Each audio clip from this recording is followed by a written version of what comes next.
우리가 어두운 이 세상 한복판에 이렇게 불을 켜고 기도를 하고 말씀을 보며 살아계신 하나님께 예배한다는 것은 참으로 놀라운 일입니다.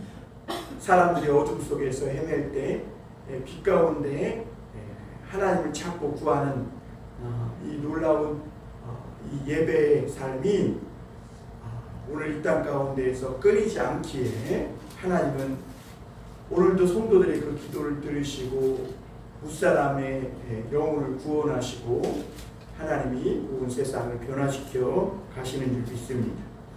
구원이라는 것은 어떤 사람이 물에 빠졌거나 불구덩이 속에서 다 죽어가는 그 가운데에서 그 사람을 건져내 구출해 내는 것을 구원이라고 합니다.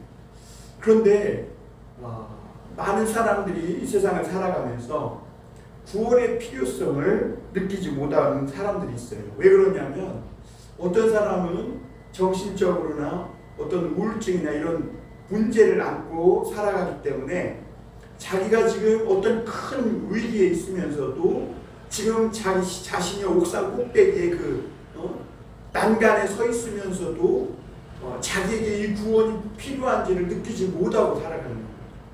또 어떤 사람은 자기는 이미 어둠 속에서 살아가고 있어요. 그러니까 어둠을 좋아하고 어둠 속에서 살아가기 때문에 빛 가운데 나오는 것을 싫어합니다. 왜냐하면 자기 안에 있는 그 어둠이 빛으로 말미암아 드러날까봐 이 빛 가운데 하나님의 구원의 이 필요성을 느끼지 못하고 그 죄를 먹고 마시면서도 거기서 빠져나오지 못하는 겁니다. 예를 들면 매춘하는 사람들이 물론 억지로 인신매매로 끌려가서 하는 사람도 있지만 그렇지 않은 사람들이 그럴 수 있고요. 또 어떤 조직폭력배나 이런 서클에 가입해서 그런 죄악을 추구하며 살아가는 그런 사람들이 자신들은 분명히 죄악을 저지르고 있고 그 일이 잘못된 줄 알면서도 거기서 빠져나올 필요성을 느끼지 못하고 있는 겁니다. 기독교 신앙에서 많은 사람들에게 가장 이해가 안 되는 것이 뭐냐면 자신은 성공해가지고 좋은 직장도 다니고 있고 결혼도 잘해서 자식 낳고 이렇게 잘 살고 있고 멀쩡하게 살고 있는데 왜 자꾸 기독교인들은 와가지고 구원받아라, 예수님 믿어라, 그렇지 않으면 지옥 간다, 왜 자꾸 위협하고 있느냐는 거예요. 나는 지금 아무 문제 없이 돈도 부족 안 먹고 직장도 잘 다니고 있고 가정생활도 괜찮고 다 괜찮은데 멀쩡하게 살고 있는데 왜 마치 내가 잘못된 길로 가고 있는 것처럼 구원받고 자꾸 그렇지 않으면 지옥 간다고 이런 엄포를 놓느냐는 것이죠. 그런데 이것은 사람들의 생각이지 하나님이 우리 인간을 보실 때 그렇지 않다는 거예요. 원래 하나님이 인간을 지을 때는 지금 우리의 이 모습보다도 훨씬 더 거룩하고 천사보다도 더 존귀하고 아름다운 모습으로 지었다는 거죠. 그래서 하나님은 이 우주 만물을 창조하시면서 그 창조의 꽃으로 우리 인간을 창조하신 거예요. 그런데 그런 인간이 어느새 하나님의 말씀에서 벗어나 죄를 짓고 그 자기의 모습이 어그러지고 또 변형되었는데 그것을 모르는 거예요. 전혀 자기는 문제가 있음을 느끼지 못하고 살아가고 있는 거예요. 그래서 자기는 지금 마치 야생짐승이 덫에 걸려가지고 다리에 그 덫이 채여서 지금 피가 흐르고 있고 그 살이 썩어 들어가고 있어요. 그런데도 야생동물들은 곧 자기가 죽어간다는 것도 모르고 그렇게 살다가 이 수의사나 이 야생동물 보호하는 그런 사람들이 보면 그 동물을 잡아가지고 얼른 그 다리를 고쳐주고 치료해줘야 산다는 걸 알기 때문에 고쳐주려고 다가가도 야생동물은 계속해서 도망치게 돼 있거든요.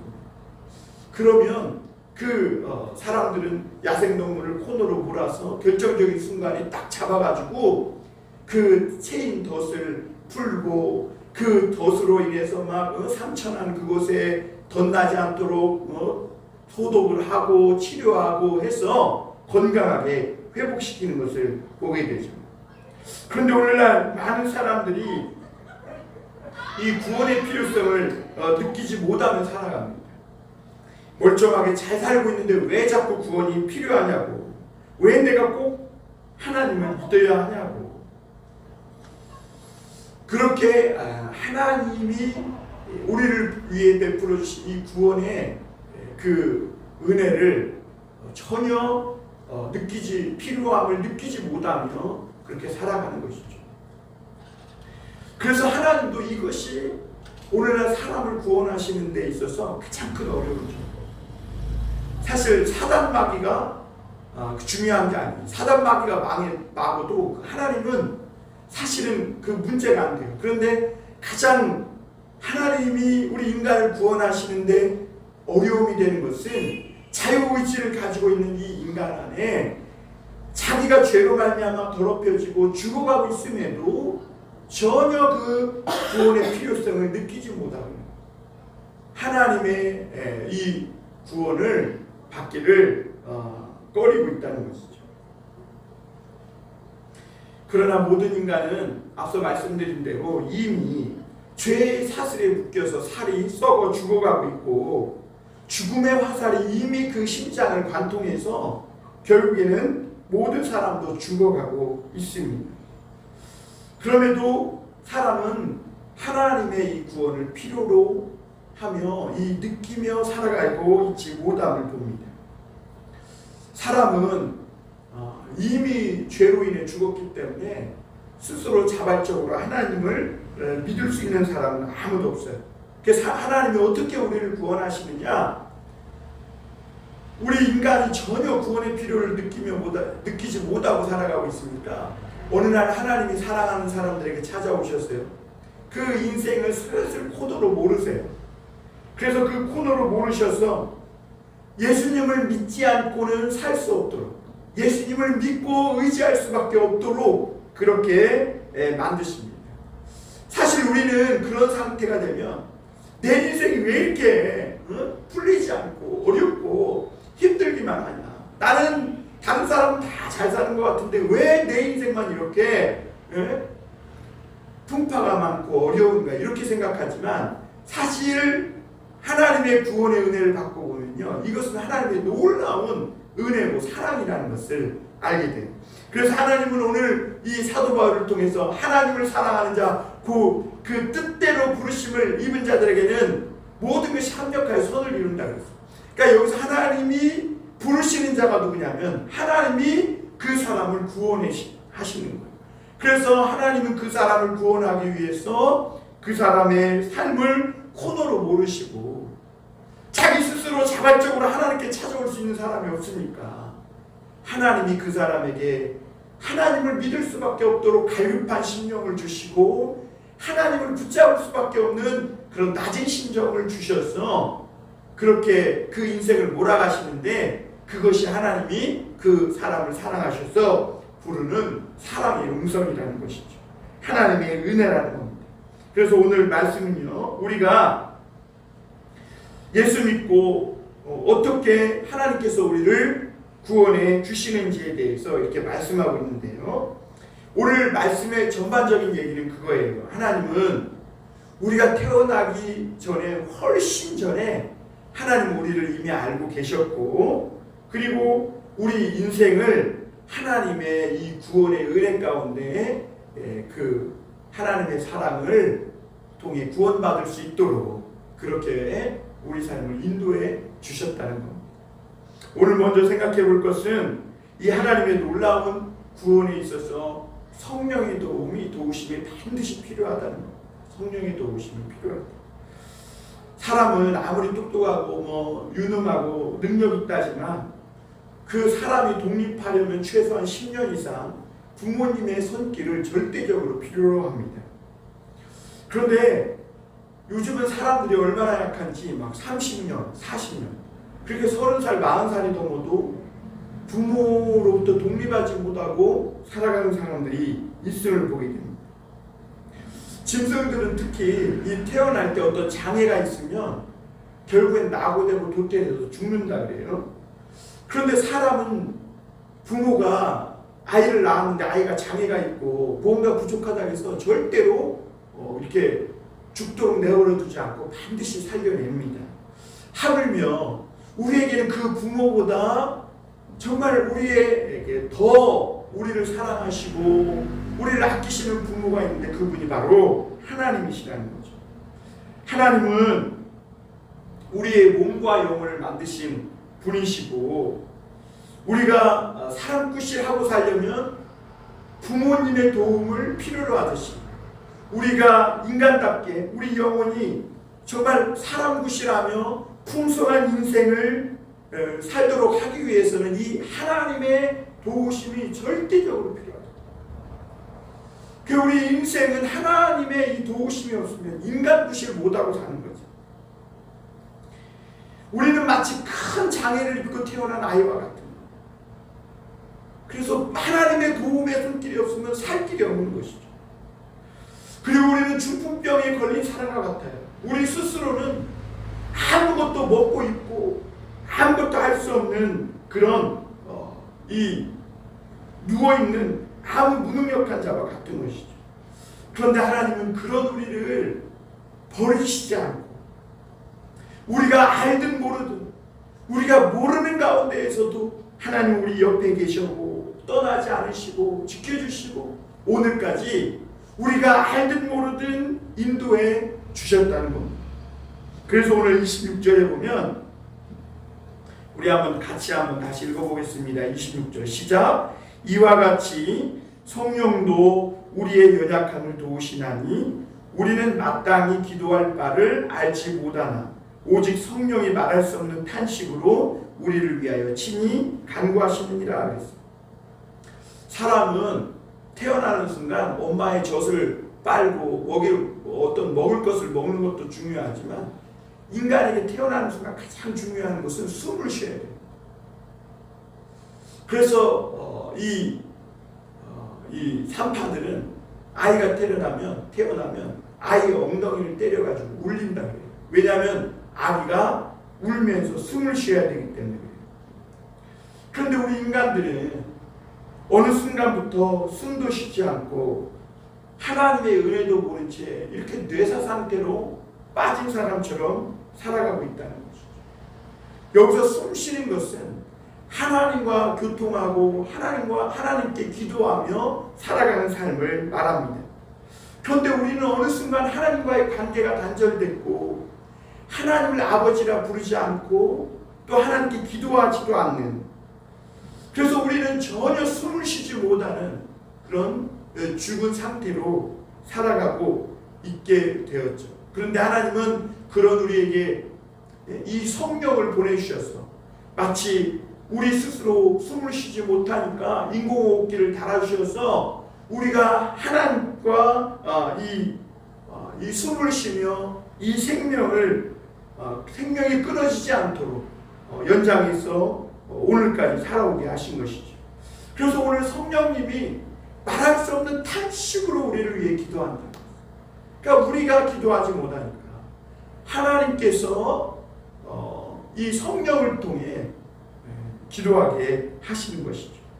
결국은 우리가 이게 살고 오늘까지 숨쉬며 호흡하며 살아온 것은 성령의 도우심이고 전적인 성령의 은혜라는 겁니다. 특히 이 하나님을 믿는 사람들은요, 하나님의 이 성령의 도우심으로 그렇게 하나님을 찾고 구하게 되는 것입니다. 하나님을 사랑하는 사람들의 특징은 뭐냐면 이 마음에 갈급함이 있다는 겁니다. 그래서 하나님께 기도하지 않으면 마치 숨을 못 쉬는 것처럼 답답해하고 마음에 갈급함이 오고 그렇게 됩니다. 그래서 오늘 성령이 말할 수 없는 탄식으로 우리를 위해 기도한다고 했어요. 왜 성령께서 이렇게 탄식하도록 우리를 위해 기도하는가? 우리가 하루빨리 한순간이라도 1분 1초라도 빨리 하나님께 돌아와야 하는데 우리 인간은 자존심이 너무 강하다는 거죠. 교만해요. 그래서 속으로는 힘들어하고 내 인생에 지금 막다른 골목에 서 있고 더 이상 갈 곳이 없어 갈급해 하면서도 하나님께 나오지 않고 버티고 있는 거예요. 그러니까 하나님의 성령은 제가 지금 빨리 조금이라도 하나님 앞에 빨리 나와서 다시 숨을 쉬며 먹을 것을 먹고 그렇게 살아야 하는데, 다 죽어가면서도 그 자존심이 뭐라고 끝까지 버티는 모습을 보면서 성령도 탄식하며 우리를 위해 막 기도하고 계신 것이죠. 성령님은 그러면서도 더 큰 죄악에 우리가 빠지지 않도록 이런저런 모든 죄악의 연결고리로부터 막아주세요. 다시 돌이킬 수 없는 죄악의 수렁에 빠지지 않도록 하나님은 결정적인 순간마다 우리의 인생을 이끌어 주시는 것이죠.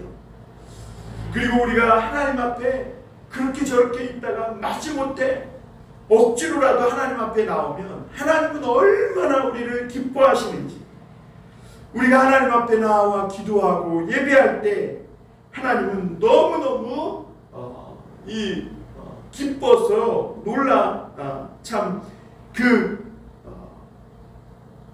하늘의 천국 잔치가 벌어진다고 말씀하고 있는 겁니다. 그래서 여러분, 믿지 않는 사람이 이 하나님께 나온다. 이것은 성령의 강권적인 은혜고, 성령의 도우심 없이는 절대로 하나님 앞에 나올 수 없다는 것이죠. 그래서 성령의 도우심 없이는 정말 하나님이 나를 얼마나 사랑하는지, 그리고 하나님이 나를 사랑해서 그 독생자를 내어주시기까지, 또 예수님이 정말 내 죄를 위해서 십자가에 달려 죽으신 것이 성령의 도우심 없이는 절대로 믿을 수 없다는 겁니다.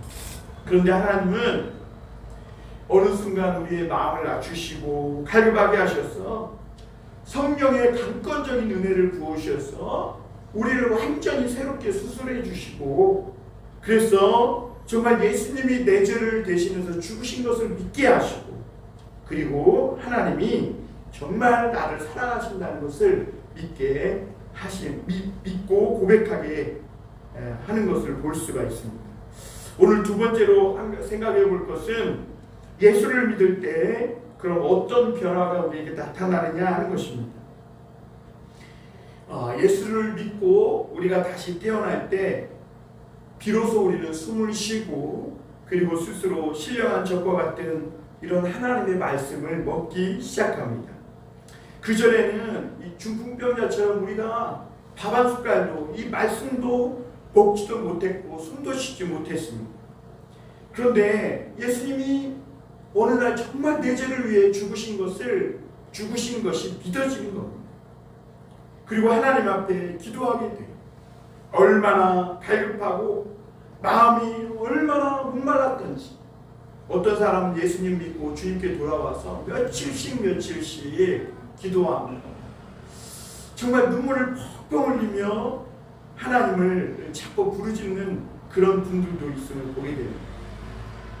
그러다가 하나님의 말씀을 읽게 되고, 그리고 설교를 들을 수 있는 능력이 생기게 됩니다. 오늘날 우리 성도들에게 가장 심각한 문제는 이 설교를 들을 수 있는 능력이 없다는 겁니다. 세상에는 많은 지금 목사님들이 계시고 너무 훌륭한 설교들이 많아요. 그런데 이 성도들이 이 설교를 못 듣고 있는 겁니다.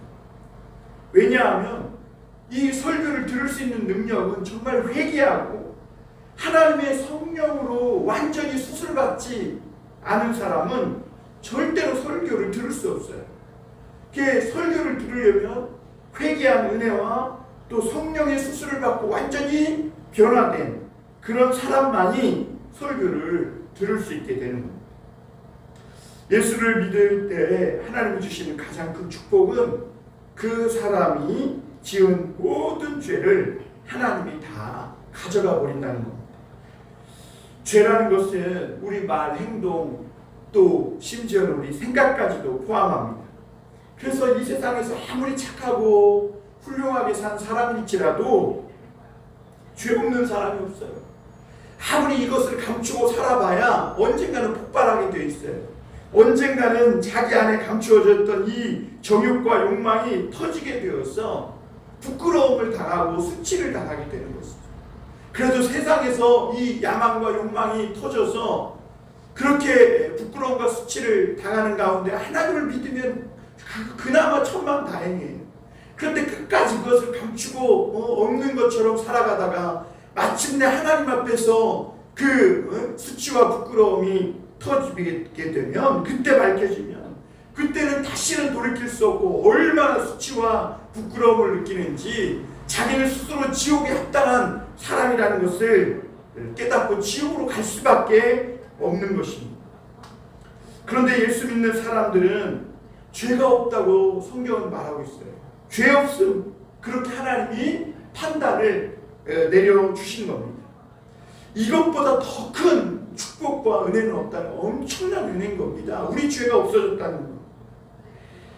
어떤 돈을 벌고, 내가 어떤 학교를 나오고, 내가 무슨 사업에 성공해서 그것이 대단한 것처럼 큰 소리 치지만, 사실 모든 사람의 삶은 죄가 있느냐 없느냐 결국 그걸로 귀결되게 돼 있다는 거죠. 여러분, 사실 저와 여러분들도 다 죄를 지었어요. 죄 없는 사람이 없어요. 그런데 우리는 죄가 없다 이렇게. 왜? 예수님이 우리의 모든 죄를 그 보혈로 씻어주시고 싹 다 닦아 도말하시고 지워버렸기 때문에 죄가 없어진 겁니다. 그리고 더 놀라운 것은 하나님은 이 예수 믿는 사람들의 마음속에 성령을 주신다는 겁니다. 많은 사람들이 이 성령은 에너지나 어떤 정신으로 생각합니다.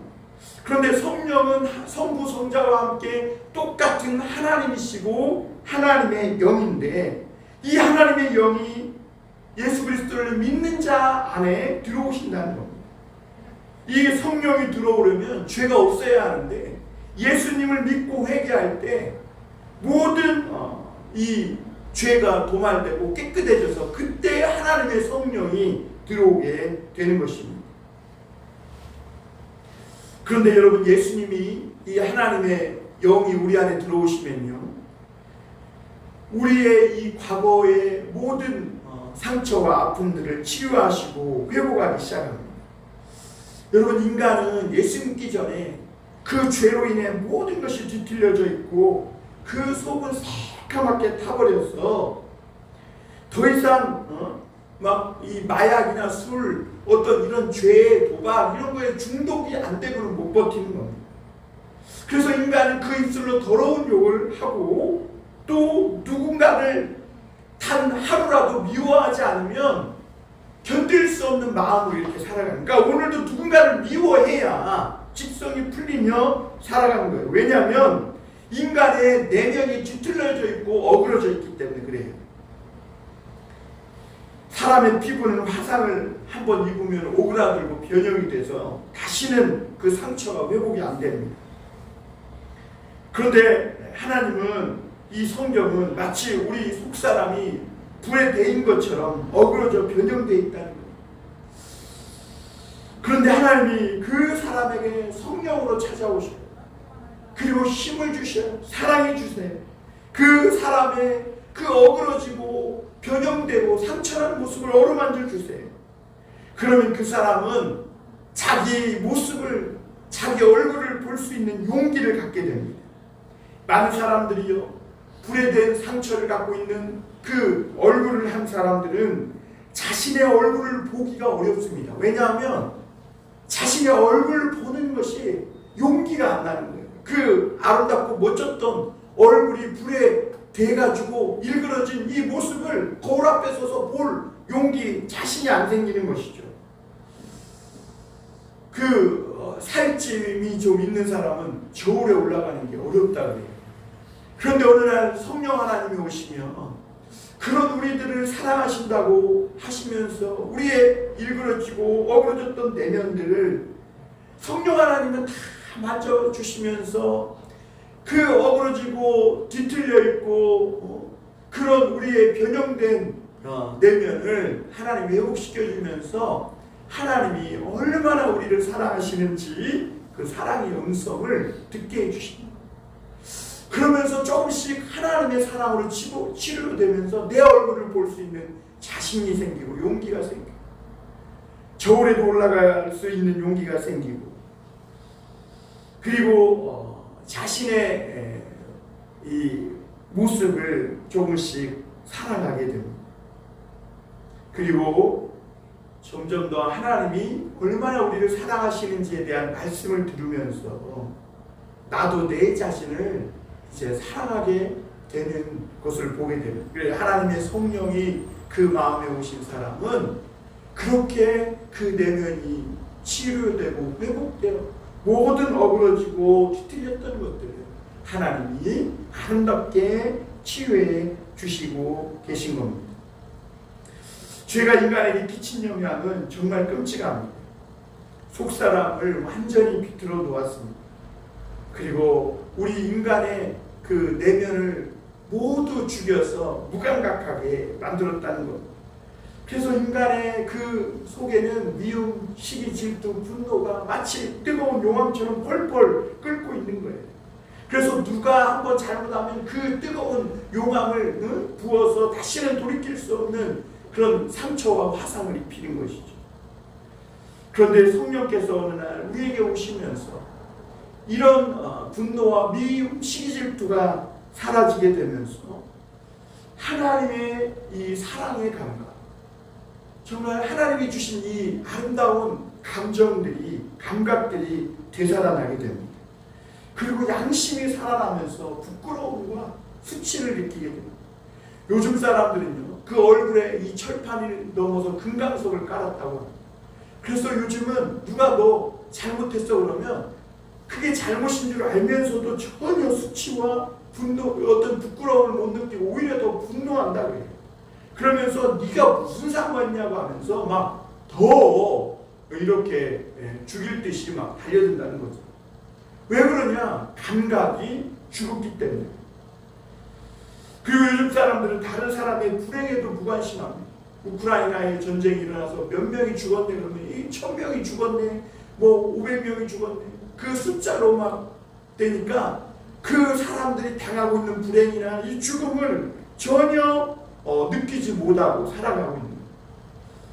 그리고 이렇게 교회에서도 보면 미워하는 사람이 있으면 정말 그 사람이 우리 교회에서 없어지고 사라져버리기를 정말 진짜 바라며 살아가고 있는 사람들, 이게 살인인 것이죠. 사람의 마음이 요즘 얼마나 잔인해졌는지 모릅니다. 왜 그러냐? 무감각해지고, 그리고 그 마음이, 그 내면이 뒤틀려 죄로 인해 완전히 대인 상처처럼 무감각해졌기 때문입니다. 그런데 성령께서 오시면서 다시는 회복될 수 없었던 이런 감각들이 살아나기 시작하면서 내가 과거에 지은 죄들이 부끄러워지고 수치스러워지고, 그러면서 하나님 앞에 회개하게 됩니다.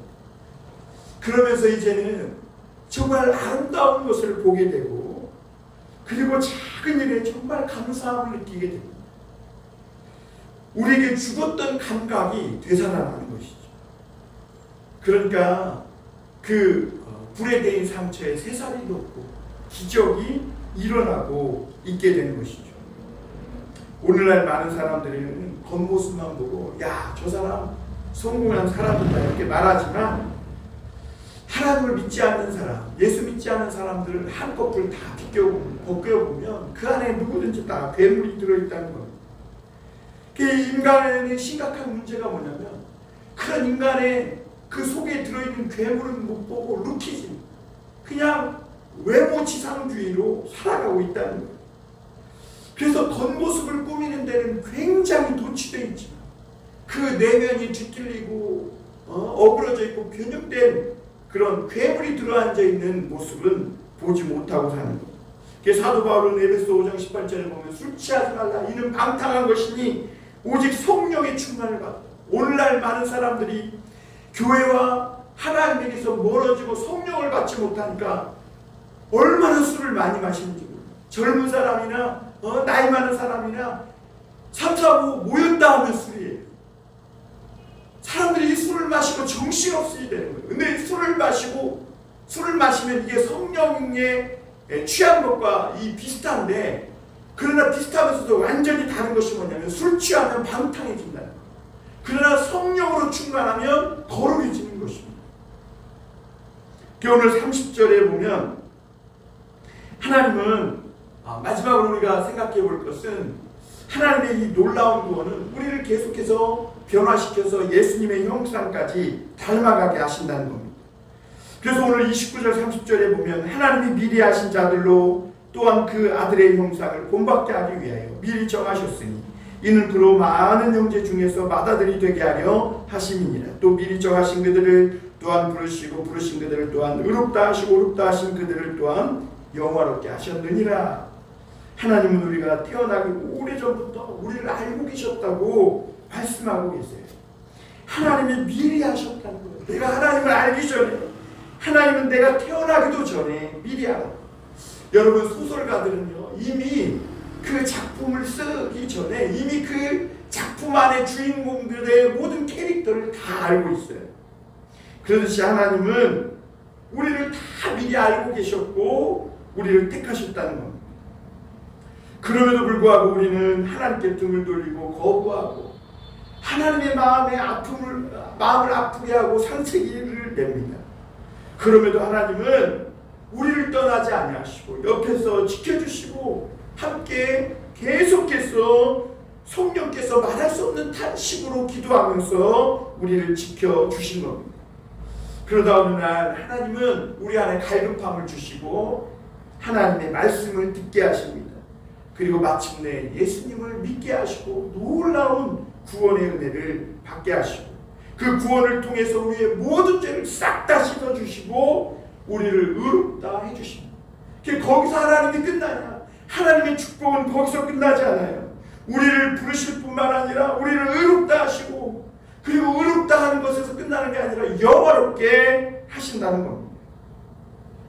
우리로 하여금 하나님의 말씀을 듣고 예수님 믿게 하고 의롭다 하시고 그럼에도 불구하고 아직 우리 안에 있는 이 옛날 과거의 이 죄악의 성품들 그 창뿌리까지 하나님은 우리를 계속해서 말씀으로 성령으로 은혜를 주셔서 변화시켜 가십니다.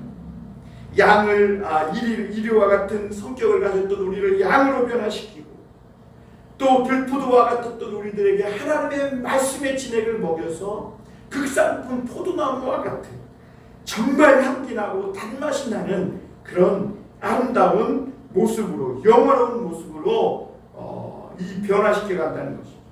그러므로 여러분 오늘 우리 인간의 삶의 진정한 성공은 우리가 변화되는 거라는 거죠. 변화되는 거. 잡석과 같은 인생. 정말 아무것도 쓸모없는 그런 돌멩이와 다를 바 없는 그런 우리 인생이 변화되고 변화되었어. 하나님의 그 은혜와 영광을 받은 그런 아름다운 빛나는 보석처럼 변화되는 것. 그것이 우리 인간에게는 최고의 성공이라는 것이죠. 하나님은 우리를 거룩하게 하시고 오늘 영화롭게 하십니다. 그래서 예수 그리스도의 형상을 닮아가게 하세요. 그것을 오늘 성경은 영광에서 영광으로 이르게 하신다 말씀하셨어요. 그래서 하나님은 우리를 죄인된 우리를 깨끗이 씻겨서 천사보다 더 거룩하고 아름다운 모습으로 그렇게 영화로운 모습으로 천국 잔치에 있게 하시는 겁니다. 그러나 천국에 들어가지 못하는 사람은 야망과 욕심을 품고 여전히 변화되지 않은 그 모습으로 죄악을 먹고 마시며 산다는 거예요. 그 사람들은 천국도 거절합니다. 그들은 세상에 살던 그대로 남을 미워하고 욕하던 그대로 욕을 하고 남 험담하던 그대로 험담을 하며 술 취하고 방탕하며 편을 나와서 싸우고 영원히 저주하고 영원히 미워하고 그런 삶을 좋아하면서 죄 있는 그 모습 그대로 살아간다는 것이죠. 그러나 성도들은 이 땅에 살아가면서도 영광에서 영광으로 변화됩니다. 성령이 충만히 임하고 예배드리고 말씀 듣고 찬양을 드리면서 성도들의 이 남아있는 죄악의 작은 뿌리 하나까지도 하나님은 다 뽑아주시고 변화되게 해주십니다. 그리고 점점 더 하나님의 거룩하고 영화로운 모습으로 변화되고 마침내 예수 그리스도의 형상을 충만한 데까지 닮아가도록 이끄신다는 거죠. 여러분, 오늘도 우리가 이 성령의 탄식 소리를 듣기를 바랍니다. 하나님의 아들 예수 그리스도처럼 그 성령의 탄식 소리를 듣고 하나님의 놀라운 구원을 받아 예수님의 그 아름다운 그 모습으로 우리도 변화되기를 원합니다.